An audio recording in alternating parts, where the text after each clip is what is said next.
Kotu malebotu, balerube indema, balerube indema, balerube indema. Kotu bareda yadama, balerube indema, balerube indema, balerube indema. Kotu bareda yadama.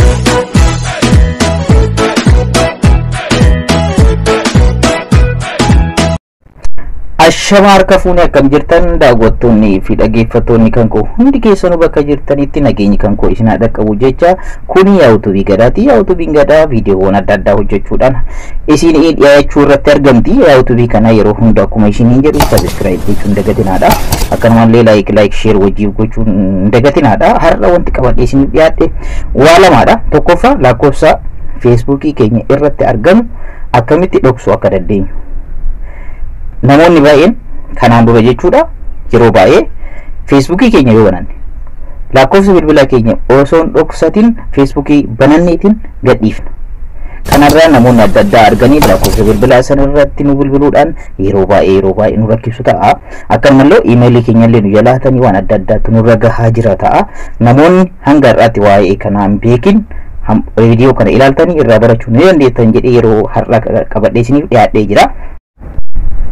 Lammaffaan immoo emailii Facebook keenya irraa akka emailiidhaan namoonni tokko Facebook kan keenya emailiidhaan banannaa akkanumallee waan adda addaatiif emailii keenya illee irra keewwuu dandeenya. Emailii keenya illee akkamitti dhoksuu dandeenya wanta jedhu immoo walirraa baranna jechaadha. Gara barnoota keenyatti osoo hin cehin dursine mee YouTube gadaatiif miseensa warri hin ta'in YouTube kan koo kana subscribe gochuun dagatinaadha. Bakka kanatti subscribe mallattoo jettuu tuquudhaan miseensa YouTube kootii ta'uu ni dandeessu. Akkanumallee yeroo subscribe gootan mallattoon bilbilaa isinii dhufa bakka kanarratti isallee tuquudhaan walirra gootanii yeroo hunda viidiyoowwan an hojjedhu mallattoo meseejiitiin akka isin gahu gochuu ni dandeessu jechaadha.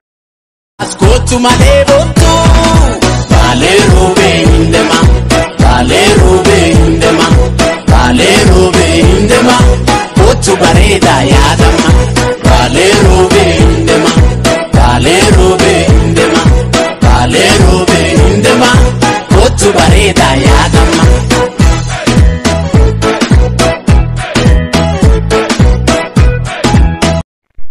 Egaa gara barnoota kan keenya kan guyyaa har'aatti yeroo seennu yeroo jalqaba irratti lakkoofsa Facebook keenya irra akkamitti dhoksuu yookaan akkamitti namni akka hin argine gochuu dandeenya isa jedhutti seenna. Jalqaba Facebook keenya irra seenna. Facebook keenya irratti OK jenna. Facebook keenya irratti OK ne seenna. Haala kanaan nu dhufa. Haala kanaan yeroo nu dhufe mallattoon sadarii sadii tu nu dhufa. Isa meenuu jechuu jechaadha. Tuqaadhaan sadiin kanneen isa ishee jirtu kana OK jenna. As irratti yoo OK jenne dakana gabbuune daka kanarratti jechaadha. Mallattoon settingii kana itti jira. Settingii kanarra seenna. Settingii ishee jettu kanarra seenna. Haala kanaan nu banuu jalqaba jechaadha dhaggeeffattoota xiyyaa. Haala kanaan yoo nu banee jalqaba irratti wanti nu dhufu personal information ishee jettu kanarratti qaqqabna. Personal information kanarratti haala salphaa ta'een qaqqabuu ni dandeenya jechaadha dhaggeeffattoota xiyyaa. Haala bakka kanatti qaqqabna. Bakka kanatti yeroo nu qaqqabne haala kanaan general jedhee nu dhufa. General kana keessatti maqaa keessanis jijjiiruu dandeessanii akkanuma emailii keessanis jijjiiruu dandeessanii lakkoofsa bilbilaa keessanitti jijjiiruu dandeessanii wanta adda addaa gochuu ni dandeessu jechaadha. Har'a wanni guddaan ani isin qabadhee dhiyaadhe yeroo biraa maqaa akkamitti jijjiiruu akka dandeenyu yeroo biraa qabadhee isin dhiyaadha waan ta'eef contact information isa jedhu kana irratti tu'inee ishee lammaffaarra jiru yeroo baay'ee akkanatti illee dhufuu dhabuu danda'a. Isin garuu wanti gochuu dandeessan lakkoofsa bilbilaa ti dhoksuu barbaadna waan ta'eef yeroo jalqabaatiif lakkoofsa bilbilaa kana immoo akkamitti dhoksuu dandeenya isa jedhu isinitti mul'isa jechaadha dhaggeeffattoota xiyyaa. Haaluma kanaan yoo nu dhufe edit isee jedhutu fuulduratti jira. Yeroo baay'ee isin garuu lakkoofsa bilbilaa keessan irratti edit kan jettan lakkoofsa bilbilaa san jijjiiruu yoo dandeettan yookaan kan biraa itti dhahuu barbaadanidha. Amma isin garuu nu dhoksuudha barbaadna waan ta'eef lakkoofsa bilbilaa san irratti qaqqabna jechaadha dhaggeeffattoota xiyyaa bakka kanatti jechaadha. Bakka kanatti erga qaqqabne haala kanaan dhufa. Haala kanaan yeroo dhufe bakka kanatti daka kana buunee jechaadha. Who can see this number? Nama kamtu lakkoofsa bilbilaa kana arguu qaba isa jedhutu isin dhufa. Bakka kanarratti dakanatti ishee daka kana qaqqabna jechaadha. Ishee kana qaqqabna. Ishee kana erga qaqqabne haala kanaan nu dhufa jechaadha dhaggeeffattoota xiyyaa. Haala kanaan suuta jettanii eegdanii haala kanaan yeroo inni nu bane jechaadha. Haala kanaan nu bana. Haala kanaan inni jalqaba public namni kamiyyuu akka ilaaluu danda'u jechaadha. Ka jalqaba irra jiru kana inni argitan jedheetan yaada. Nabdadha asirratti public isa jedhu kanarra yoo goone namoonni kamiyyuu laaluu ni danda'an jechaadha. Lakkoofsa bilbilaa keenyas feesbuukii keenya irra galanii lakkoofsa bilbilaa nu jala fudhatanii waan adda addaa illee nurra geessuu danda'anii yeroo adda addaa bilbilaa nu cinquu danda'an waan ta'eef isa kanarra gochuun yeroo baay'ee filatamu. Garuu wanta adda addaatiif itti fayyadamtan way liiviirra namni seentan wanta adda addaatiif warra isin fayyada ta'e garuu public irra yoo rakkoon qabu yaada adda addaa namoonni akka isin kennan yoo barbaadan jechaadha. Garuu nurra caratti adda barnoonni kan kanarraa kan ittiin dhufeef akkamitti dhoksuu dandeenya isa jedhudha. Inni lammaffaa immoo hiriyoonni kan keenya qofa warri ta'an akkamitti ilaaluu akka danda'anidha. Asirratti friends isa jedhu kana irra yoo gootan yeroo baay'ee hiriyoonni nu aad nu godhanii nu acceptii deebifneef jechaadha. Namootni sunniin akkamitti nu ilaaluu akka danda'an lakkoofsa bilbilaa keenya salphumatti argachuu akka danda'anidha kan ta'u jechaadha. Isa sadaffaa kanarra yoo goone immoo guyyaa har'aa kan qabadhe isinii dhiyaadhe isa sadaffaarra isa jiru kanadha. Only me ana qofatu ilaaluu qaba namni biraa ilaaluu hin qabu jedha. Isa kanarra goona jechaadha. Okay jenna al tokko okay yoo jenne fakkeenyaaf kan qoarra irra godhamee jira waan ta'eef haala kanaan asirratti raayit goona jechaadha. Mallattoon kun raayitii kun asirra ta'uu qaba jechaadha. Raayitii kun asirra jiraachuu dadhaba. Haala kanaan asirra yoo goone dhumarratti seev ishee jedhutu kanatti isin dhufa seev gootan jechaadha. Haala kanaan dhoksuun ni danda'ama jechaadha. Dhaggeeffattoota tiyyaa only isa jedhu kana seev ishee jedhutu kanatti isin dhufa seev gootanii itti fayyadamuu ni dandeessan jechaadha. Dhaggeeffattoota tiyyaa haala kanaan only me isa jedhu irra gooneera jechaadha.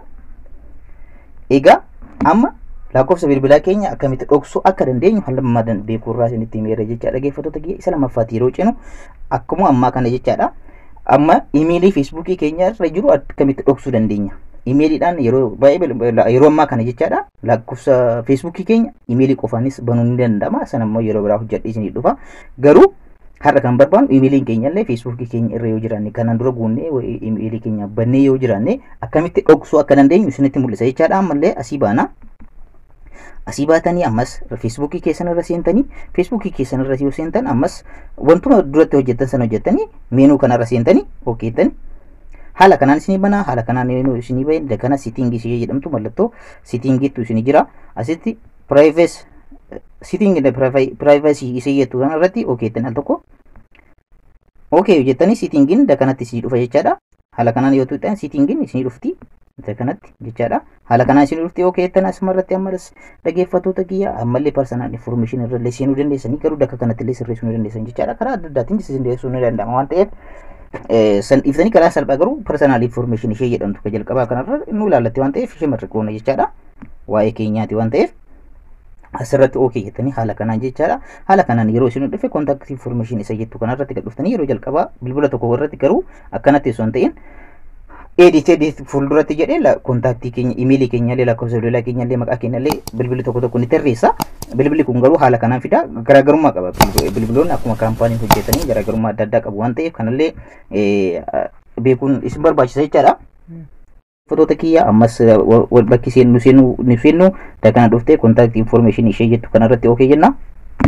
Amma imeelii keenya dhoksuudhaaf wanta ta'eef imeelii keenya akkamitti dhoksuu akka dandeenyu isinitti mul'isa. Imeeliin kan keenya kana yoo ta'e imeeliin keenya kana yoo ta'e okay irratti jenna.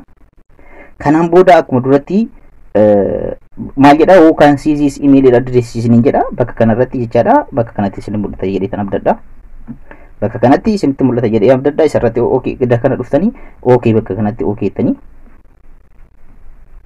amma fakkeenyaaf kan koo friends irra jira. Friends hiriyoonni kan koo kan feesbuukii kan koo jala jiran arguu danda'an jechaadha. Isin garuu mul'isuu hin barbaanne waan ta'eef only me isa jedhu kanarra gootan jechaadha.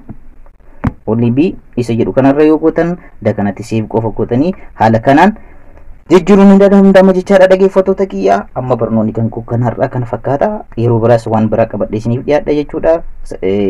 Feesbuukii kan kooti yuutuubii kan kootiif haaraa warri taatan hundi keessanuu yuutuubii kan koo subscribe akkanumallee like share walii gochuun dagatinaadha. Ascoltu malee boontu balee roobee hindema balee roobee hindema balee roobee hindema kootu bareedaa yaadama balee roobee hindema balee roobee hindema balee roobee hindema kootu bareedaa yaadama.